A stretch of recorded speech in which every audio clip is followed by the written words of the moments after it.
ఓం నమః శివాయ. ఓం నమో నారాయణాయ. నరదృష్టి నివారణ కాళభైరవాయ నమో నమః. ఓం దిగంబరాయ విద్మహే హంసవాహనాయ ధీమహి తన్నో కాళభైరవ ప్రచోదయాత్. హరి ఓం. మా ఛానల్కి స్వాగతం. చూస్తున్న వీక్షకులకు ప్రేక్షకులకు ప్రియ కాళభైరవ భగవద్బంధులకి స్వాగతం పలుకుతూ మమ్మల్ని ఎంతగానో ఆదరిస్తూ ఉండబడినటువంటి ప్రియ సోదర సోదరీమణులకు, జ్యోతిష్య అభిమానులకు, సనాతన ధర్మ సంరక్షకులు అందరికీ కూడా దక్షిణాయన ప్రారంభ శుభాకాంక్షలు. దక్షిణాయనం అనగానే సకల దేవతల యొక్క ఆరాధన, సత్ప్రవర్తన, జీవన విధానంలో మనం ఏదైతే అనుకుంటామో దేవతారాధన చేయడం వలన అనంతమైన శక్తి కలిగి విద్యలో, వృత్తులో, ఉద్యోగాల్లో, వ్యాపారాల్లో అనంతమైన విజయం సాధించడం కోసము చాలా ముఖ్యమైన సమయంగా భావించగలగాలి. మనకు 16/6వ నెల 2026 నుండి 30వ తారీఖు 6వ నెల 2026 వరకు పుట్టినటువంటి వారందరికీ కూడా ముందస్తుగా జన్మదిన శుభాకాంక్షలు. గతంలో వివాహం చేసుకున్న వారికి వివాహ వార్షికోత్సవ శుభాకాంక్షలు. ద్వాదశ రాశుల్లోని గ్రహ గమనాల్ని ఓసారి పరీక్షిద్దాం. మేషరాశిలో కుజుడు స్వక్షత్రకారకుడు, మిథున రాశిలో బుధాదిత్య రాజయోగం, రవి మరియు బుధుడు స్వక్షత్రకారకుడు, కర్కాటక రాశిలో 12 సంవత్సరాల తర్వాత దేవగురు బృహస్పతి ఉచ్చస్థితి సంచార స్థితి మరియు శుక్ర సంచార స్థితి, సింహరాశిలో కేతు సంచార స్థితి, కుంభరాశిలో రాహు సంచార స్థితి, మీనరాశిలో విశేషంగా శని భగవానుని సంచార స్థితితో ద్వాదశ రాశుల్లో గ్రహ గమనాలు ఈ విధంగా ఉన్నాయి. ధనుస్సు రాశి వారికి ఒకవైపు అర్ధాష్టమ శని సంచార స్థితి జరుగుతూ ఉండగా 12 ఏళ్ల తర్వాత దేవగురు బృహస్పతి అష్టమంలో సంచరించడము ఒక రకమైన అదృష్టకరమైన ఆనందకరంగా భావించగలగాలి. ఎందుకనగా రాశాధిపతి గురువు ఆయన వచ్చే స్థితిలోకి రాబోతున్నాడు. గత 7 ఏళ్లుగా మీరు పడని బాధ లేదు, ఎక్కని ఆఫీస్ మెట్లు లేవు, దిగని ఆలోచన లేదు, చెయ్యని స్నేహాలే లేవు. కానీ ఇప్పుడు వాటన్నిటికీ సువర్ణపు కాలం ప్రారంభమైందని చెప్పి గుర్తుపెట్టుకోగలగాలి. ధనుసు రాశిలో ఏ నక్షత్రాలు వస్తాయి అనగా మూలా నక్షత్రంలోని 4 పాదాలు, పూర్వాషాఢ నక్షత్రం 4 పాదాలు, ఉత్తరాషాఢ నక్షత్రంలో 1 పాదం కలిపితే ధనుసు రాశి. రాశాధిపతి దేవగురు బృహస్పతి, వీరికి తృతీయంలో రాహు, అర్ధాష్టమ శని. కనుక ఈ రెండు కూడా గ్రహ సంచార స్థితిలో పెద్దగా అనుకూలించవు. అంటే తల్లిదండ్రులు, అన్నాదమ్ముళ్ళు, అక్కా చెల్లెళ్ళు, తోటి ఉద్యోగస్తులు, సహచరులు మీ యొక్క అవసరం ఉంటే వాళ్ళు వరకంగా ప్రవర్తన చేస్తారు. మీ అవసరం తీరిపోగానే ఇంకోలా ప్రవర్తన చేస్తూ ఉంటారు. కానీ మీకు నటించడం చేత కాదు.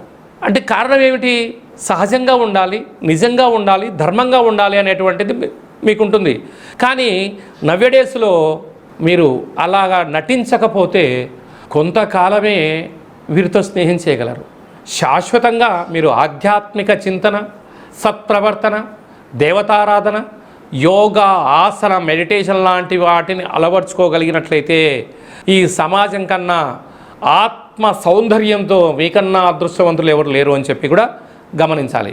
సంతాన స్థానంలో కుజుడు స్వక్షత్రకారకుడు అయ్యాడు కనుక నూతనంగా వివాహమైన వారికి పుత్రాపుత్రిక సంతాన యోగము, పిల్లల యొక్క చదువులు అభివృద్ధిలో విజయం కలుగుతుంది.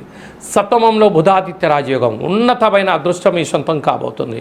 12 ఏళ్ల తర్వాత గురువు అష్టమంలో దోషమైనను ఉచ్చస్థితిలో ఉండడం వలన శ్రీ మేధా దక్షిణామూర్తి స్వామి యొక్క స్మరణ, దత్తాత్రేయ స్వామి వారి యొక్క గురుచరిత్ర పారాయణం వినడం వలన ప్రతి గురువారం పూట ఈ విశేషమైన శనగపిడిలో దీపాన్ని పెట్టి కాళభైరవాష్టకాన్ని చదివి దీన్ని దానం చేయగలిగినట్లయితే మీ యొక్క అదృష్టానికి, ఆనందానికి అవధులు లేకుండా అనంతమైన కోట్ల జనాలలో మీకు తిరుగులేని ముద్ర ఈ యొక్క ధనుసు రాశి వారి సొంతం అవుతుందని చెప్పి గమనించాలి.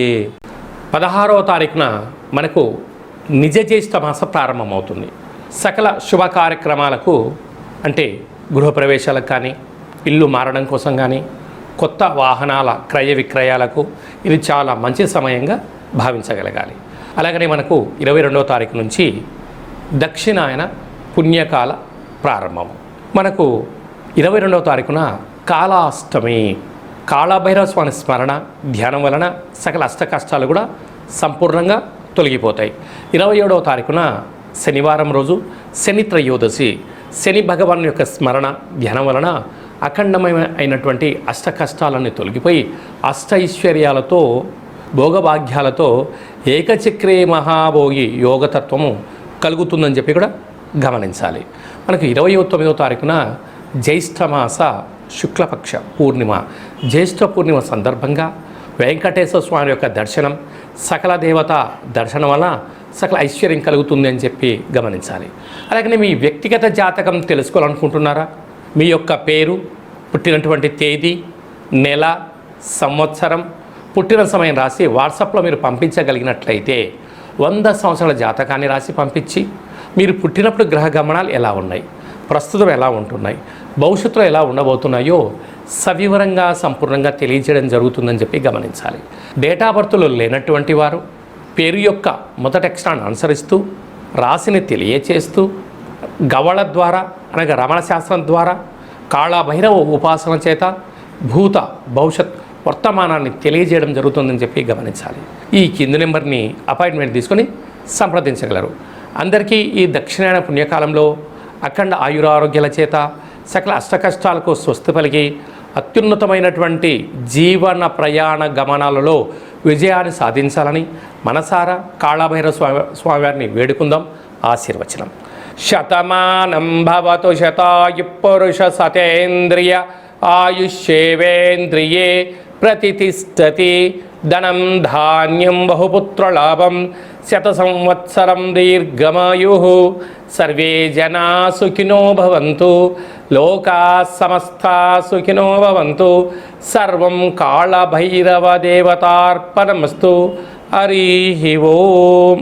ఈ వీడియో మీకు నచ్చినట్టయితే ఈ యొక్క వీడియోను లైక్ చేయండి, షేర్ చేయండి, మా ఛానల్ని సబ్స్క్రైబ్ చేయండి. ఆధ్యాత్మికమైనటువంటి భక్తి సమాచారం కోసం అందరికన్నా ముందుగా మీరు తెలుసుకోవాలి, వినాలి అనుకుంటున్నట్టయితే గంట సింబల్ ప్రెస్ చేసి ఆలన బటన్ కూడా ప్రెస్ చేయండి. ఈ భక్తి సమాచారాన్ని భగవద్బంధులకు, మిత్రులకు, స్నేహితులకు చేరవేసి హిందూ ధర్మాన్ని కాపాడండి.